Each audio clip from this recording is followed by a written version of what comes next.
Zabirowanie myśli, kurwa, na zachowanie stoi razem na scenę. Dwa młode dranie, wszystko przeciwko nam.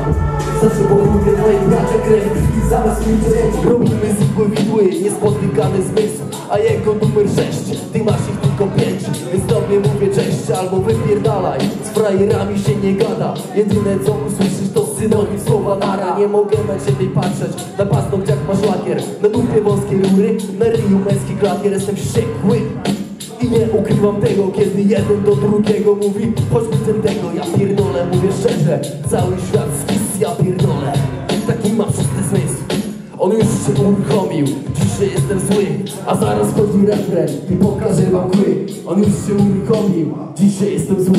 Jak reszta tej hałastry to mój szósty zmysł. Napierdalam koncerty, napierdalam ten rap. Napierdalam ze sceny, to mój szósty zmysł. Dziś jestem nieśmiertelny, dziś jestem najebany. Dziś jestem niebezpieczny, to mój szósty zmysł.